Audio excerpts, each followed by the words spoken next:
입니다. 오늘 11월 4일 주요 테마 한번 살펴보도록 할게요. 오늘은 매우 큰 폭으로 어제 올라갔던 걸 그대로 토해내는 매우 큰 폭으로 코스피가 떨어졌습니다. 코스닥은 반면에 좀 올랐어요.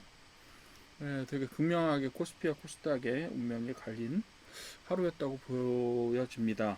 그래서 주요 대형 종목들이 많이 떨어졌는데 아무래도 지금까지 너무 많이 올라왔기 때문에 그거에 대한 매물, 예, 일단 이익 실현 부분들이 상당히 많았던 것 같아요. 그래서 오늘 제법 큰 폭으로 삼성전자와 SK 하이닉스가 떨어졌고요.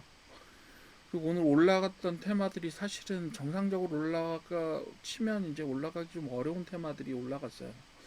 특히 HLB 그룹의 글로벌 자금이 한 2천억 정도 유입된다라는 소식이 들려오면서 HLB 그룹이 전체적으로 다 올라갔는데, 사실상 제가 예전에도 한번 말씀드렸던 적이 있지만 HLB 그룹은 사실은 정상적으로 설명하기는 조금 어려운 기업 구조를 가지고 있습니다. 11개 그룹사가 있는데 실제로 수익을 내는 회사가 거의 없어요. 그런데도 불구하고 HLB 본사 자체는, 네, 뭐 전체적으로, 예, 조금부터 저희가 살펴볼 텐데 시총이 좀 이해가 안 갈 만큼 올라가 있고요. 그렇다고 해서 뭐 미국 시장에서 정상적으로 어떤 상품들이 개발되어서 임상이 제대로 되어가고 있느냐? 신청은 계속하고 있지만 계속해서 FDA에서 퇴짜를 맞고 있는 상황이죠. 그런 상황에서 영국의 어떤 그룹이, 제가 살펴보니까 뭐 많이 알려져 있겠지만 실제로 뭐 그렇게 되게 큰 글로벌이라고 하긴 하지만 세계적으로 여러 개의 사업 저기를 가지고 있긴 하지만 운영 자금 자체가 그렇게 큰 회사는 아니에요. 110억 달러 정도니까 우리나라 수치만 15조 정도 되는데 15조 뭐 이렇게 글로벌하게 되게 큰 회사라고 말하기는 힘들죠. 그런 회사에서 한 1억 한 4천만 불 정도를 투자하기로 했어요. 약 2천억 정도 되는데요. 2천억 정도 규모가 되고 그게 BW 형태로 투자됩니다. 신주 인수권부 채권 뭐 형태로 되는데 뭐 11% 오르면 뭐 저기를 하겠다라고 전환하겠다 뭐 이런 얘기를 하고 85%는 뭐 일정한 조건을 갖춰야 자금이 투입되는 형태고 15%만 쓸 수 있다는 얘기인데 실제로 그렇게 되면 뭐 한 2, 300억 정도밖에 안 됩니다. 그리고 미국의 신약 개발에 전체를 투자하게 되어 있어요. 조건들이 굉장히 까다롭게 되어 있는 자금인데 2천억이라는 금액만 보고 오늘 올라간 전체적으로 그룹사의 전체 올라간 금액이 전체 100%다 투자가 된다고 해도 그 전체 투자 금액의 몇 배 이상이 오늘, 시장에서 올라간 금액이 됩니다. 그러니까 좀 이상하죠. 소문을 내고 그거에 대해서 전체적으로 그룹사가 다 튀어오르는데 실제로 투자가 실현되는 금액은 뭐 얼마 안 되고, 전체가 다 투자돼도 얼마 안 되고 조건을 되게 까다롭고, 뉴스에 비해서는 사실 먹잘 게 없는 투자입니다. 먹잘 게 없는 투자고 그럼에도 불구하고 그런 것들이 그룹사들의 모든 주가를 다, 끌어올렸습니다. 그래서 그 끌어올려진 주가의 차익만 해도 굉장히 큰 금액이에요. 마치 무슨 누가 투자를 몇십억 한다고 했을 때 전체로 올라가는 특정 회사의 그 올라간 금액 자체가 몇천억이 되는 뭐 이런 형태의 투자 소문들이 몇 가지 있는데 오늘도 사실 HLB 그룹에 투자되는, 왜 투자했는지도 사실 잘 원인을 모르겠고, 투자했다고 하더라도 지금 만약에 그 어떤 특정한 조건들에 따라서 투자 금액들을 회수한다라고 했을 때 이미 아마 전체적으로 오른 금액 제가 말씀드렸죠. 5조 5천 5조짜리 그 HLB 본사가 5천억이 올랐어요. 전체적으로 시총이.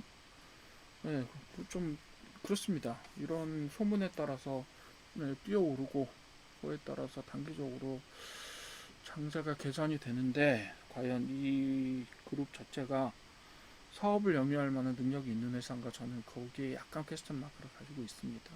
뭐 그렇게 해서라도 오르니 다행이다라고 할 수 있겠지만 권유해드릴 만한, 상황은 아니라고 보고요.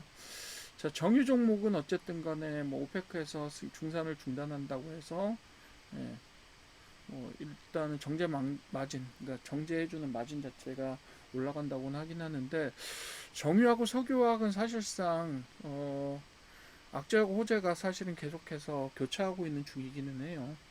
예. 악재로 보게 되면 일단은 우리나라가 정유를 하거나 석유화학 제품을 제조하는데 그게 현지로 지금 많이 그쵸? 생산지로 많이 그 공장 자체가 떠나고 있기 때문에 실제로 물량 자체를 받기가 힘든 거고 또 중국에서 어, 가격 경쟁력을 가지고 밀어붙이는 부분들이 있었는데 일단 우크라이나 전쟁이 끝나가고 그렇게 되면 저가로 받던 러시아 원유 자체를 받을 수 없게 되어서 어쨌든 간에 중국의 경쟁력이라는 게 조금 약화될 수 있는 부분이 있고 그 다음 구조조정해야 되고요. 왜요? 생산광이니까. 네. 그리고 또 제가 아까 말씀드렸지만 그 예를 들면 사우디아라비아 같은 곳으로 생산지가 옮겨지게 되는 것은 우리나라 정유나 석유화학 업체뿐만 아니라 중국에도 굉장히 큰 악재예요. 그렇게 되기 때문에 그런 부분에 있어서는 악재와 호재가 지금 뭐 우리나라로서는 중국발의 호재와 현지발의 악재가 계속해서 교차하고 있는 상황이라서 장기적으로 어떻게 될 것이다라고 하는 전망 자체가 조금 어렵고 지금은 단기적으로 오페크 관련된 뉴스가 나와서 그런 호재들이 정유 제품 일부를 정유 종목 일부를 뭐 올려놓고 있다 이렇게 보시면 될 것 같고요. 그리고 예, 주주환원 예, 은행주가 또 올라가는데 은행주는 뭐 어쨌든 돈을 엄청 많이 벌고 있으니까 지금 그리고 자사주가 되게 많아요. 예, 은행 쪽이. 그래서 아마 상법 개정으로 상당히 주가에 이득을 보게 될 것들이 이제 금융주들이 많이 이득을 보게 될 것 같고요.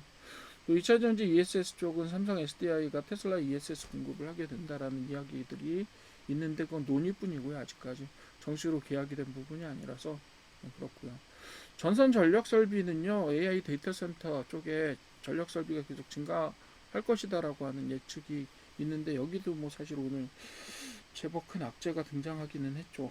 예, 뭐 대통령, 예, 미국 대통령이 그 저기를 GPU를 공급을 할 수 있느냐 없느냐 그거에 대해서 이야기를 하고 있어서 그런 부분들이 상당히 큰 악재로 단기간의 악재로 등장할 수 있을 것이다 이렇게 보여집니다. 오늘 뭐 코스피에 100포인트가 떨어졌기 때문에 상당히 뭐 오늘 테마를 잡아서 말씀드리기가 좀 쉽지 않은 그런 케이스가 되겠고요.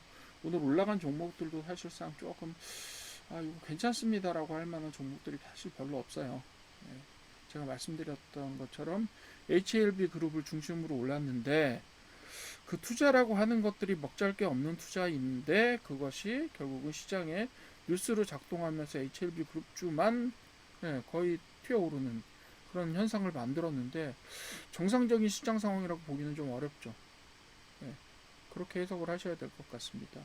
HLB 그룹주를 대표하는 몇 개와 또 다른 오늘 올라갔던 몇 개의 종목들을 한번 살펴보도록 할 겁니다. 어쨌든 오늘도 올라간 종목들은 있으니까요. 상한가도 몇 개 있었고요. 그런 형태로 좀 살펴보도록 하겠습니다.